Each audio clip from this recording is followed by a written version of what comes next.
শুনেন, প্রশাসন এমন এক জিনিস, যত সরকারের পদত্যাগ করছে, ফাইনালি প্রশাসন যতক্ষণ পর্যন্ত তার বিরুদ্ধে না দাঁড়াইছে তখন করেন তারা যায় না, চ্যালেঞ্জ করে বলছি সে কারণে। সুতরাং বিএনপি যে রাজনৈতিক স্ট্যান্ড নিয়েছে, ইয়েস, শাহাবুদ্দিন সাহেব যেটা বলছে, উনি পলিটিক্যাল কথা বলছে যে আমাকে পলিটিক্যাল বিএনপি শেল্টার দিচ্ছে। ইনফ্যাক্ট বিএনপি খুব একটা শেল্টার দিছে বলে মনে হয় না, তাহলে তো 5 মাস পরে সরান লাগতো না, ওই টেক ওভার করার পরেই সরাইতে পারতো। এখন সরাইতে হয়েছে কেন? এটার বিষয়টা হচ্ছে এই যে আজকে তারেক রহমান সাহেব প্রধানমন্ত্রী হয়েছেন এবং উনি কিন্তু ওনাকে 5 বছরের সমুদ্র নদী পাড়ি দিতে হবে।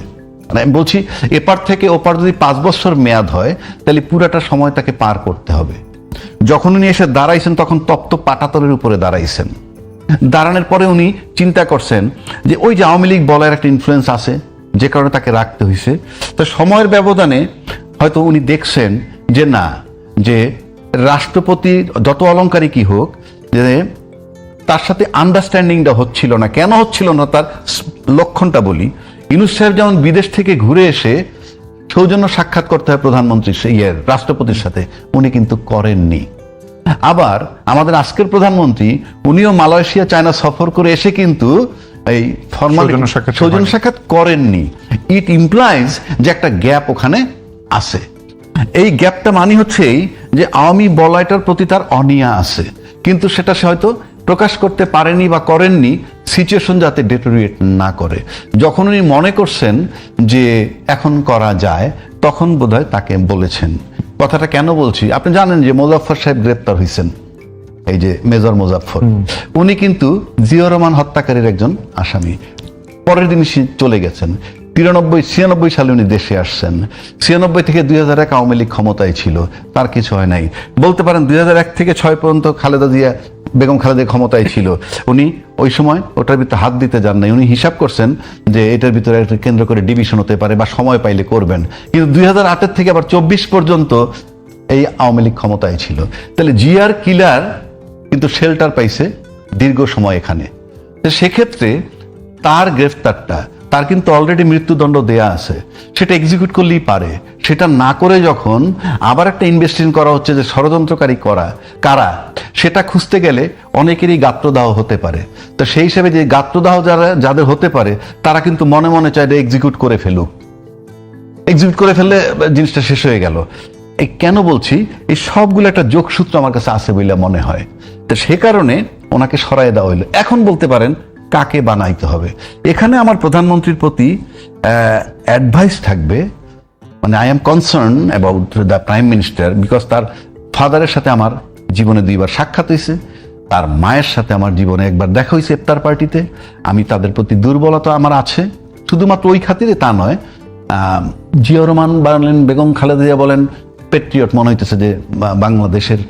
সেই হিসাবে আমি প্রধানমন্ত্রীকে বলবো চুজ করতে ওইটা যে আপনার দলের ভিতরে কিন্তু সবপন্থী লোক আছে এবং আপনার দলের ভিতর থেকে অনেক অ্যাডভাইজারও বলে অনেক নাকি গুপ্ত জামাত আছে, তো গুপ্ত লীগ আছে, ইত্যাদি ইত্যাদি। সেক্ষেত্রে এই গুপ্ত লীগ বলতে কি লোয়ার লেভেল, আপার লেভেলও থাকতে পারে। এবং যে বলয়টা থেকে আপনি বেরিয়ে আসার জন্যে শাহাবুদ্দিন সাহেবকে সরাই দিছেন, আপনার দলের ভিতর থেকে যাতে এমন কেউ না যায় যে আরেকজন শাহাবুদ্দিন রিপ্লেস না হয়, ওখানে আপনার খেয়াল রাখতে হবে। এবং আমার অ্যাডভাইস থাকবে ওইটুকুই যে বিএনপিতে বহু লোক আছে, অসীম বলছে, আই ডু এডমিট, কিন্তু প্রধানমন্ত্রী চুজ করতে হবে যে এত বড় একটা দলের মধ্যে নানানপন্থী লোক থাকতে পারে। সুতরাং আপনি যে বলয় থেকে বেরিয়ে আসতে চান, সেই বলয়ের কোনো লোক যাতে ওখানে আবার সুযোগ না পায়, সেই ভেরিফিকেশনটা আপনার খুব পারফেক্টলি করা উচিত। অনেক অনিয়ম আছে, আমরা সেই অনিয়মগুলো রিপিট করতে চাই না। অনিয়মগুলো কিরকম, যেমন ধরেন আইনমন্ত্রী বলছে 90 দিনের মধ্যে নির্বাচন হইতে হবে রাষ্ট্রপতি পদের। এই 90 দিনের বাধ্যবাধকতা কিন্তু শেখ হাসিনা চলে যাওয়ার পরেও ছিল।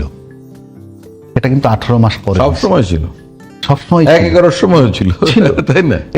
এই যে অনিয়ম, এগুলো কিন্তু ভাই আপনি যত সহজ করেন, এটা সমাধান করার পথ ছিল, এটা আমরা বলছি, কিন্তু আপনার এটা গুরুত্ব দিবে কে? কিন্তু ইন কোর্স অফ টাইম এই বিষয়গুলো আসবে।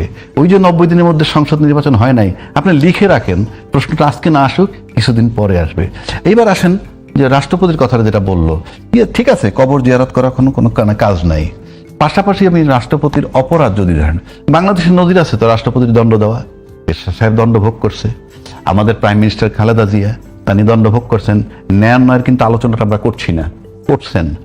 ইভেন আরেকজন প্রাইম মিনিস্টার অন্য দেশে আছে, তার মৃত্যুদণ্ড হয়েছে। সুতরাং উনি এর ঊর্ধ্বে না, এক। দুই, আপনি যে একটা রেসপন্সিবল লোক হিসেবে খুব রেসপন্সিবিলিটি মনে করতেন নিজেকে, আজকে যেমন পদত্যাগ করছেন, কারণ আপনি দেখতেছেন কোনো অস্তিত্ব না, আপনি চলে যেতে বলছে, আপনি চলে যেতে যাচ্ছেন, নো অপশন। কারণ যে লোকটা দুই বেলায় দুইজনকে স্বাধীনতার ঘোষক বানায়, আর যাই হোক সে বিশ্বস্ত লোক নয়। উনি এক বেলায় প্রথম বেলায় উনি বানাইছেন স্বাধীনতার ঘোষক বঙ্গবন্ধুকে, অ্যাজ পার কনস্টিটিউশন সেভাবে আছে। আবার ওই সরকার পতন হওয়ার পর উনি জিয়াউর রহমান সাহেবের স্বাধীনতার ঘোষক বানাইছেন। ভালো কথা, বানান, কে ঘোষক এই বিতর্কে আমি যাচ্ছি না। কিন্তু আপনি কি করলেন? আপনি সকালে একজনের ঘোষক বললেন, বিকালে আরেকজনের বললেন। তখন কিন্তু আপনি এক্সিস্টিং সংবিধানের ভায়োলেট করলেন। আপনি তো সংবিধান মোতাবেকও বলতে পারতেন, কিংবা এরকম একটা বাজে পরিস্থিতি পড়েও তো আপনি রিজাইন দিতে পারতেন। তার মানে কি, আপনি তো সেদিন যে গণহত্যা হইতেছিল আপনার কিছুই করার নাই, আপনি প্রতীকিত পদত্যাগ করতে পারতেন যে না, আই ডোন্ট ওয়ান্ট ইট, পারতেন। বাট মোহ, লোভ, বাংলাদেশ হইল পাওয়ার পার্টির। আপনি দেখেন পাওয়ারে যাওয়ার পর আজকে অসীম আমার পাশে, আমার ঘনিষ্ঠ বন্ধু, মুখে হয়তো বলবে না, এত বড় একটা দল বিএনপি, আমরা তো দেখতেছি কিভাবে রত্ন উদ্ধার করতেছে, যাদেরকে মানুষ বলে অযোগ্য তাদেরকে আবার ওনারা নিয়ে বিভিন্ন মর্যাদায় উপদেষ্টা বানাচ্ছেন। এখন যিনি বানাচ্ছেন তিনি হয়তো তার প্রতিভা দেখছেন থার্ড আই দিয়ে, আমরা তো বাহ্যিকভাবে দেখি, কি জানি। তো এই যে থার্ড আই অসীমের নাই, থার্ড আই অনেকেরই নাই, যার আছে সে থার্ড আই দিয়ে দেখছে অসাধারণ প্রতিভাবান, তাই তাকে নিয়েই করছে। এবং এতে একজনের নেওয়ার পর 50,000 লোক ছুটে যাচ্ছে দল থেকে, সেই খবর কিন্তু ওই প্রসঙ্গে এসে আমরা বিরতির আগে শুধু এটা জানতে চাই যে আপনি কি মনে করেন যে দায় মুক্তি পাওয়া উচিত কি উচিত না? না, আমি মনে করি রাষ্ট্রপতি হিসেবে ক্ষমতায় থাকাকালীন তার বিরুদ্ধে মামলা চলে না, কিন্তু যখন উনি চলে গেছেন, is a simple man, simple human being or simple citizen of Bangladesh. সুতরাং কোনো অপরাধ থাকলে এইগুলার দায় তাকে, কারণ এই যে ফ্ল্যাকচুয়েট করা, যে সকাল বিকাল সংবিধান ভায়োলেট করছে, তো সে রাষ্ট্রপতি হিসাবে যখন গিয়ে বলছে জিয়াউর রহমান সাহেব স্বাধীনতার ঘোষক, ফর গড সে, আমি বলছি না কে ঘোষক, এই বিতর্কে যাচ্ছি না, কিন্তু সংবিধান এক্সিস্টিং সেটা রেখে শুধুমাত্র ক্ষমতায় থাকবে, সার্ভাইভ করবে, তাই তিনি গিয়ে এটা বলতেছে। মানে এর চেয়ে দুঃখজনক কিছু নেই। এই ভায়োলেশন অফ কনস্টিটিউশনের জন্য তাকে গ্রেপ্তার করা উচিত। আমি কথা বলছিলাম আজকের বিষয় পদত্যাগের পর কি স্বাভাবিকভাবেই সদ্য বিদায়ী রাষ্ট্রপতি, তার পদত্যাগ এবং তার বিচারের দাবি, সেসব নিয়ে আলোচনা চলছিল। তবে তার মাঝখানে ব্যারিস্টার নাসিরুদ্দিন হাশমি এক জায়গায় বলছিলেন যে বিএনপির যে 31 দফা এবং তারপর সংস্কার কমিশন, এই বিষয়টা টানছিলেন।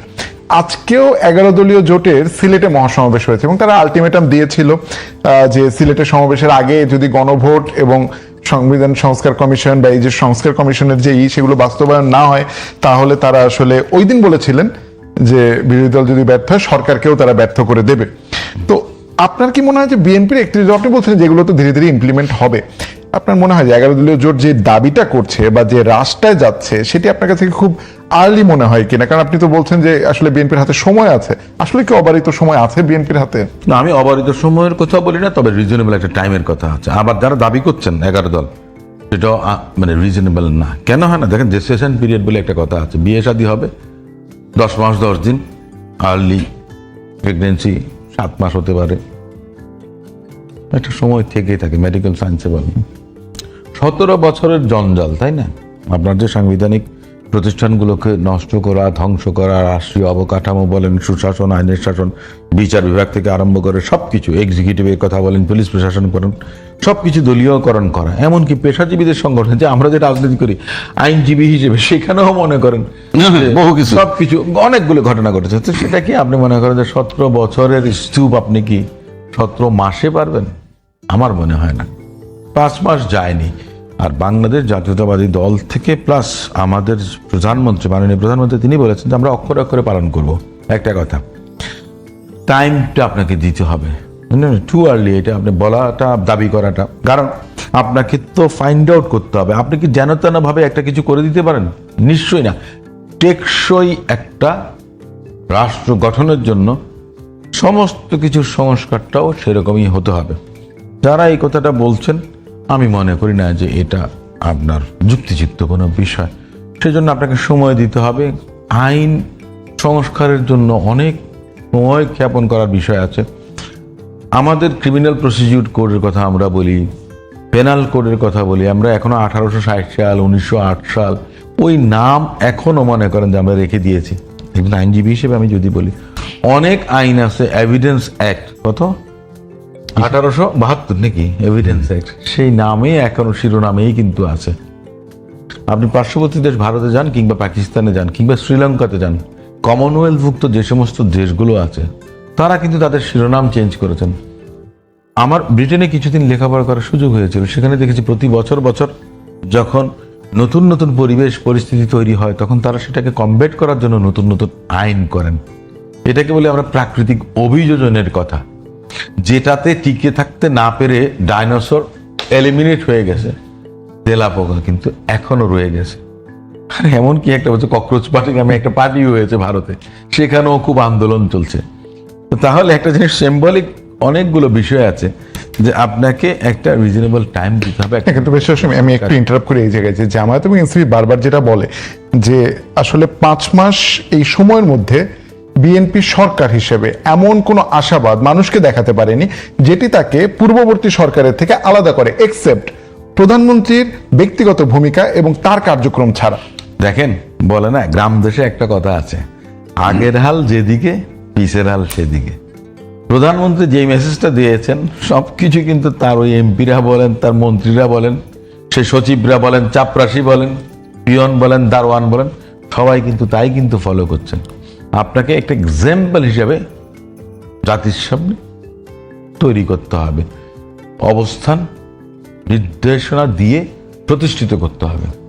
এই দেশে তো মনে করেন যে মরহুম প্রেসিডেন্ট জিয়াউর রহমান সাহেব 3.5 বছর মাত্র দেশ শাসনের সুযোগ পেয়েছেন, কিন্তু উনার যে ভিশনারি এইটা ছিল, 3.5 বছরে যে হেনরি কিসিঞ্জারের তলাবিহীন ঝুড়ি থেকে একটা সমৃদ্ধির ভান্ডারের বাংলাদেশ হিসেবে তিনি কিন্তু প্রতিষ্ঠিত করেছেন।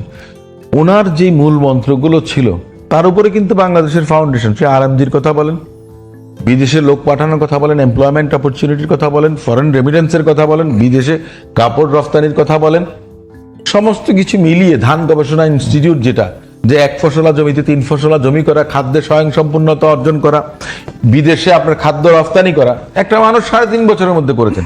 এই যে ভিশনটা জনাব তারেক রহমানের মধ্যে আছে এবং ওনাকে বাকিরা ফলো করছেন। সো 5 বছরে আপনি আর কত কিছু চান, 5 মাসে আপনি আর কত কিছু চান, সবকিছু আপনি একদিনে পাবেন।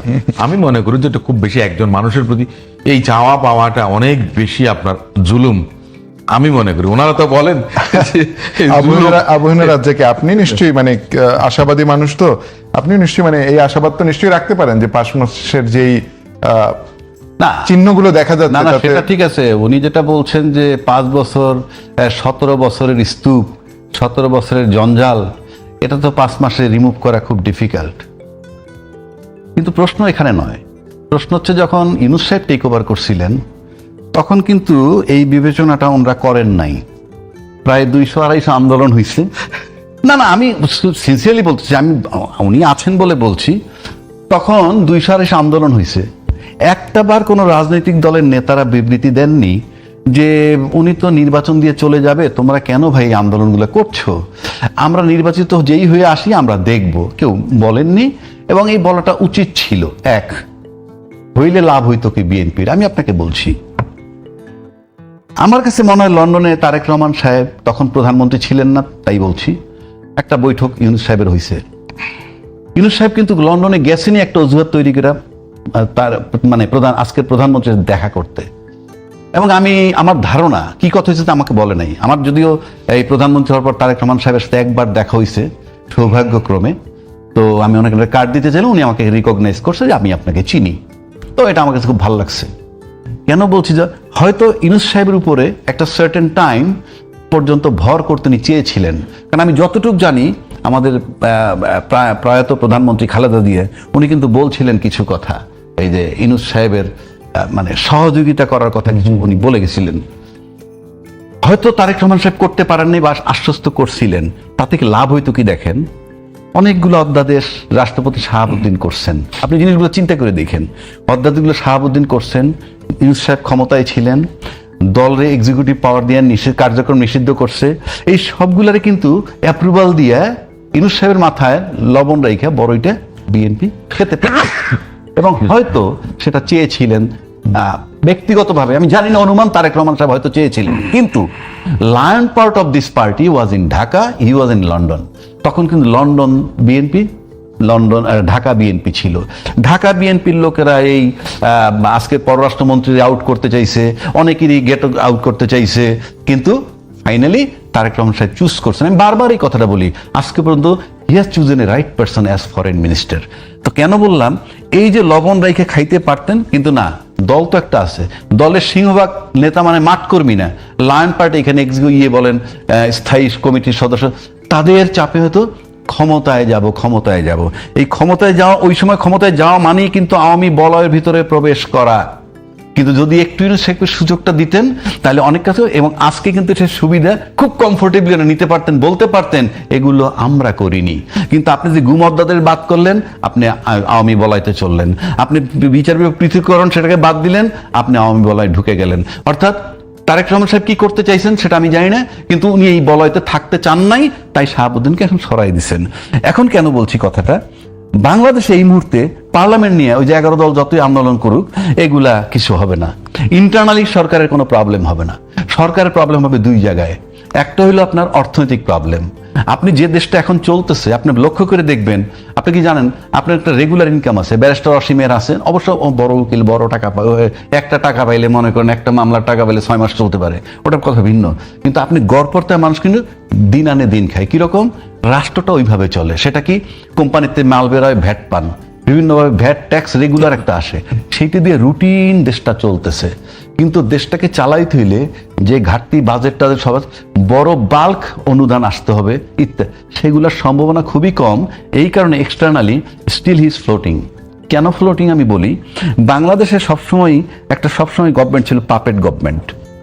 পাপেট গভর্নমেন্ট কেন বলি, আমার দেশটা যখন স্বাধীন হলো, দেশটা কিন্তু একটা আনরেস্ট অবস্থায়, এবং সেই আনরেস্ট অবস্থাগুলাই কি হয়, যেমন বঙ্গবন্ধু শেখ মুজিবুর রহমান, উনি একসময় একটা বলয় থেকে যখন বেরিয়ে আসতে চাইছেন, he was assassinated. Ziaur Rahman from day one যে বলয়টার ভিতরে তাকে নিতে চাইছে, উনি যান নাই, উনি সার্ভাইভ করতে পারেন নাই। যে বলয়ের ভিতরে এরশাদ সাহেব ছিলেন 9 বছর ছিলেন, যে বলয়তে হাসিনা ছিলেন 16 বছর ছিলেন, আবার খালেদা জিয়া যে বলয়টায় ছিলেন না, এই 2006-এর পরে 16টা বছর সাফার করছেন। এখন আমাদের, অর্থাৎ আপনি যদি পাপেট থাকেন সার্ভাইভ করবেন, পাপেট না থাকলে সার্ভাইভ করা ডিফিকাল্ট।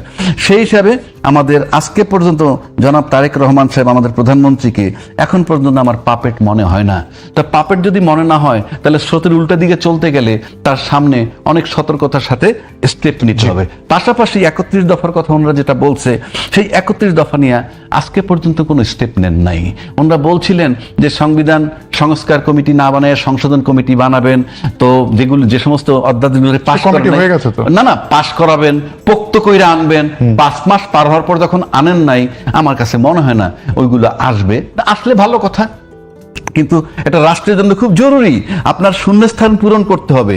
কিভাবে পূরণ করবেন সেটা দেখা উচিত। এই যে 90 ডেজের মধ্যে রাষ্ট্রপতি নির্বাচন হবে, একইভাবে 90 ডেজের মধ্যে নির্বাচন হওয়ার কথা ছিল, এই সমস্ত লেকুনাগুলো যদি ফুলফিল না করে, in course of time politically answer দিতে হবে। জি, পেশা অসীম, আপনি বিএনপি আন্তর্জাতিক বিষয়ক সম্পাদক, সঙ্গত কারণে আপনাকে প্রশ্নটা করতেই হয়। এই যে উনি বললেন যে সরকার চালাতে গেলে আসলে পররাষ্ট্রনীতি তো একটা বড় ব্যাপার, সুতরাং আমাদের প্রধানমন্ত্রীর প্রথম সফরটা চীনে হলো, এবং আমাদের পার্শ্ববর্তী দেশ, তার কাছে কিন্তু মনে হচ্ছে যে অন্তর্বর্তী সরকারের সময় থেকেই কেমন যেন সম্পর্কটা একটু শীতল যাচ্ছিল, এবং সেটি একটা গণতান্ত্রিক সরকার এসে উত্তরণ করবে সেটি তো প্রত্যাশা অবশ্যই আছে।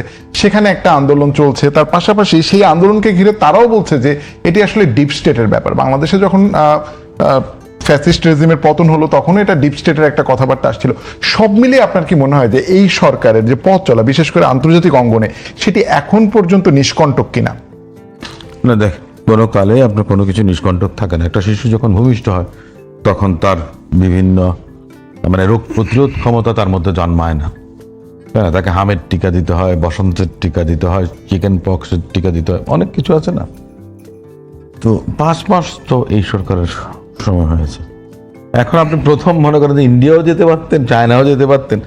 উনি চায়না গেছেন, উনি মালয়েশিয়া হয়ে তারপরে চায়নায় গেছেন। এখন কথাটা হচ্ছে, এই যে চায়নাতে গেছেন, উনি হয়তো মেসেজ দেওয়ার চেষ্টা করেছেন পার্শ্ববর্তী দেশ, নেইবারিং কান্ট্রি, যাদেরকে নিয়ে আমাদের একটি অ্যালার্ট আছে বাংলাদেশের জনগণের। আমি সরকারের কথা বলছি না কিংবা পলিসির কথা আমি বলছি না, এই ধরনের একটা মেসেজ দেওয়ার চেষ্টা করেছেন। এই যে যেমন মুজাফফর সাহেবের গ্রেফতার, যেটা একটা message। এটাও একটা মেসেজ হতে পারে। এখন কথাটা হচ্ছে যে আপনি এ থেকে কি অর্জন করবেন বা না করবেন, কিংবা এটা আপনার দুর্বলতা না আপনার এটা সার্থকতা, কিংবা আপনার মনে করেন যে travelling beyond your political atmosphere, এমনটাও তো হতে পারে। এইটা আমরা এই মুহূর্তে এখনো আমরা মনে করি না বলতে পারবো। আর আমি গেছি চায়না ভ্রমণ করেছি বলে আমি একেবারে ইন্ডিয়ার বিরাগভাজন হয়ে যাব, কিংবা ডিপ স্টেট যে আমেরিকান এবং ইন্ডিয়ানদের অ্যালায় যে বিষয়টা আছে তার মধ্যে আপনার কোনো হেরফের বা তারতম্য হবে। এই যে রাজাকি ভাই নিজেই বলেছেন যে খুব ভালো চয়েস আপনার ডক্টর খলিল সাহেবকে পররাষ্ট্রমন্ত্রী করেছে, এটা সবচেয়ে ভালো চয়েস। তাহলে তো আমরা অনেক কিছু রুল আউট করতে পারি, তাই না? আমার যদি না, এটা অমুক থাকে আমার তাহলে তো opinion, কিছু থাকে, আমার- বলে না অমুকের মতো যদি বন্ধু থাকে তার আর কোনো শত্রুর দরকার নেই, এ ধরনের অনেক বিষয়গুলো থাকে। এখন কথাটা হচ্ছে যে ওই ওই ওই বিষয়টা না, বিষয়টা হচ্ছে যে আপনার যে জনগণের সঙ্গে আপনি কমিটমেন্ট করেছেন, তাই না? আমরা তো কথাটা বলেছি কি যে অমুক দেশ তমুক দেশ, মানে আমরা এখনো যখন প্রসঙ্গটা তুলি যে অমুকের সঙ্গে আমার ভালো সম্পর্ক আছে কিনা, তমুকের সঙ্গে আমার ভালো সম্পর্ক আছে কিনা, আমরা এই কথাটা বলি। আমার কথা হচ্ছে জনগণ আমার পক্ষে আছে কিনা, সেটাই সবচেয়ে বড় কথা। আমি যেটা মনে করি একজন রাজনৈতিক কর্মী হিসেবে, আপনি যে কমিটমেন্টগুলো করেছেন, আপনাদের নোট অফ ডিসেন্ট ছিল সংস্কার কমিশনে গিয়ে বিএনপি অনেকগুলো বিষয়ে কিন্তু বিএনপি বলেছে না আমরা এটা এইভাবে চাই না, আমরা আমাদের মতো করে করব, কিংবা এটার সঙ্গে আমরা একমত না। সব কিছু বলার পর বিএনপি কখনো কিন্তু প্রতারণা করেনি। রাজ্জাক কিভাবে বলতে পারবেন না, কেউ বলতে পারবেন না। বিএনপি যেটা স্ট্রেট ফরওয়ার্ড বলেছেন, স্পষ্টভাবে বলেছেন, তারপরে জনগণ আপনারা রাজ্জাকের বিএনপিকে সম্পর্কে ভোট দিয়েছে। একমত না, মানে 2/3 আমি বলি না উনি একমত না হতে পারেন, বাট 2/3 মেজরিটি নিয়ে কিন্তু বিএনপি আপনার রাষ্ট্র ক্ষমতায় এসছে, কিংবা জনগণ সুযোগ দিয়েছে। তো সেখানের মধ্যে যে আজকে একটা কথা এসছে যে সেপারেট জুডিশিয়াল সেপারেশনের কথা, এখানে কিন্তু মানুষের কনসেপ্টের একটা ভুল আছে। জুডিশিয়াল সেপারেশন বহুত আগে হয়ে গেছে। সে আপনার ওই 1/11 সময়কার যে সরকার ছিলেন 2007 সালের পরে কিন্তু জুডিশিয়াল সেপারেশনের বিষয়টা এসেছে। এখন যেটা এসেছে সেপারেট জুডিশিয়াল কাউন্সিলের কথা বা সেক্রেটারিয়েটের কথা, এটা এসছে এই সংস্কার কমিশনের।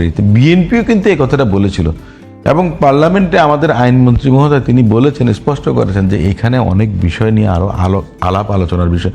আমরা যে কথাটা একটু আগে বলেছিলাম যে 11 দল বলছে যে এটা আজকেই করতে পারে, আজকেই করতে হবে, না হলে জনগণের সঙ্গে বিশ্বাসঘাতকতা হবে। আমি তো বলেছি যে এটা পরীক্ষা নিরীক্ষার একটা বিষয় আছে, ব্যালেন্স অফ পাওয়ার যেটা আমরা বলি, যে রাষ্ট্রের 3টা অর্গান আছে আপনার, লেজিসলেচার, জুডিশিয়ারি এন্ড এক্সিকিউটিভ, তাই না? আপনি যদি কাউকে অমনিপোটেন্ট বানিয়ে দেন তাহলে কিন্তু আপনি দেশটা চালাতে পারবেন না। সবার মধ্যে কিন্তু একটা সামঞ্জস্য এবং ভারসাম্য থাকা উচিত। সে ধরনের একটা অবস্থা, ওই ধরনের যুগোপযোগী আইন আপনি বানাবেন। এমন কোনো আইন আমাদের করা উচিত না যে যেটা একজন আরেকজনকে আপনার ইগনোর করবে। আমার ব্যক্তিগত একটা অভিজ্ঞতা আছে, আমার নিজের ব্যক্তিগত অভিজ্ঞতা আছে। একজন মনে করেন যে উনি সমস্ত ক্ষমতার অধিকারী, তিনি দেখা গেছে আর বাকি কাউকে কোনো কিছু মানেন না, কিন্তু সেখানে অনেকের মনে করেন যে ভাগ্য জড়িত, একটা প্রতিষ্ঠানের ভাগ্য জড়িত, কাজকর্মে বিভিন্ন বিষয় আছে। সো এমন ধরনের কোনো আইন প্রণয়ন হওয়া উচিত না যেটাতে মনে করেন যে রাষ্ট্রের যে সার্বভৌমত্ব বা অস্তিত্ব সেটা মনে করেন যে আপনার খর্ব হয়, তাই না? এমন কোনো কিছু হওয়া উচিত না। সেজন্য একটু একটা প্রশ্ন করতে চাই যে এই সবচেয়ে ক্ষতিগ্রস্ত রাজনৈতিক দল হিসেবে বিএনপি গুমের অধ্যাদেশটিকে মানে আইনে পরিণত করতে তার এত সময় লাগছে, বা এটিকে পরীক্ষা নিরীক্ষা করার জন্য পৃথক সচিবালয়ের কথা বাদ দিলাম, বিচার বিভাগের, সেটি আলাদা, কিন্তু এটি কি আসলে এক ধরনের গুড মেসেজ বা ইতিবাচক মেসেজ দিতে পারতো না? হ্যাঁ, আমি আপনার সঙ্গে দ্বিমত করছি না, কিংবা রাজ্জাকি ভাই কিংবা বাংলাদেশের শত শত পরিবার যারা তাদের পারিবারিক সদস্যদেরকে, যারা উপার্জনক্ষম ব্যক্তি বলেন, সহায় সম্বল ছিলেন, সে মনে করেন যে হারিয়ে গেছে। কিন্তু সেই বিষয়টা আমি মনে করি যে ওটা প্রায়োরিটি পাওয়া উচিত ছিল। ওই বিষয়টা নিয়ে হ্যাঁ ঠিক আছে, আপনারা, আমি তো মনে করি যে হ্যাঁ আপনি যেটা বললেন যে হ্যাঁ সেটাকে আপনারা আইন হিসেবে রূপান্তর করতেন, এবং সংস্কার তো আপনার তারপরেও চলমান প্রক্রিয়া সংশোধনী আসতেই পারত। করা যেত, কিন্তু মেসেজটা তো দেওয়া যেত, জি। জনগণকে তো মেসেজটা দেওয়া যেত। আমরা একদম শেষের দিকে আপনাকে দিয়ে শেষ করতে চাই অন্য একটা প্রসঙ্গে। ওই যে খলিলুর রহমান নিয়ে একটা বিএনপির আপত্তি ছিল, কিন্তু তিনি মানে বিস্ময় বালক হিসেবে, বিস্ময় পুরুষ হিসেবে মন্ত্রিসভায় স্থান পেলেন। এখনো যে আন্তর্জাতিক সংস্থার একজনের রাষ্ট্রপতি হিসেবে গুঞ্জন শোনা যাচ্ছে, সেটি অনেকে বলেন যে এটি আসলে উপর থেকে চাপিয়ে দেওয়া। রাষ্ট্রের উপরে কে থাকে সেটি কোনটা? আসলে কোন আন্তর্জাতিক? আইরিন জুবাইদা খান, আমি যদি নামটি বলি, যে সেটি আসলে কোন একটা আন্তর্জাতিক সম্প্রদায়ের পছন্দের রাষ্ট্রপতির প্রার্থী তিনি হতে পারেন। এটি গুঞ্জন, নিঃসন্দেহে গুঞ্জন। কিন্তু আপনি কি মনে করেন যে আসলে সরকারকে এমন অনেক কিছুই মেনে নিয়ে আসলে পথ চলতে হচ্ছে? না, ন্যাচারালি আপনি তো বললামই বাংলাদেশের সবসময় পাপেট গভর্নমেন্ট ছিল, ব্যাখ্যা দিলাম আপনাকে। তো পাপেট গভর্নমেন্ট না হইতে পারলে তাকে একটা খেসারত দিতে হবে, কারণ আমরা এমন একটা দেশ, আমরা কোন দিক দিয়ে স্বয়ংসম্পূর্ণ বলেন তো? আমার অর্থনৈতিক বলয় যদি চিন্তা করেন, আমার ইন্টারনাল সমস্যা যদি চিন্তা করেন, আপনি পররাষ্ট্র নীতি যদি চিন্তা করেন, তাহলে তো আমি এখন পর্যন্ত পরিপূর্ণভাবে একক সিঙ্গেল ইয়েতে চলতে পারি না। চলতে না পারলে তো আমার একটা জায়গায় চুজ করতে হবে। সেই চুজের বেলায় আমি এখনো ডিফিকাল্ট সিচুয়েশনে আছি। যেমন ধরেন এই যে তারেক রহমান সাহেব কিন্তু ওই যে গণভোটের কথাটা উনি আনলেন, অক্ষরে অক্ষরে পালন করবে।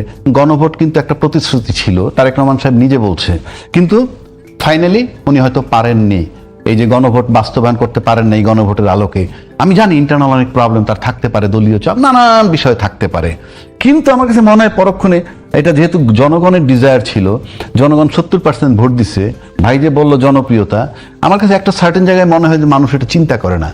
নাহলে জনগণের প্রতিশ্রুতি ভাবতেন তাইলে এটি নিয়ে কথাই হইতো না। তবে আমার কাছে মনে হয় যে ওই আওয়ামী বলয় থেকে বেরোয় আসলে তারেক রহমান সাহেব যদি কমপ্লিটলি আসতে পারেন, তাহলে অন্যভাবে উনি পোষায় দেওয়ার চেষ্টা করবেন জনগণরে, যে আমি যদি গণভোট বাস্তবায়ন নাও করি, আমি কিন্তু ফেসিস্ট সরকারের কোনো অস্তিত্ব রাখতেছি না।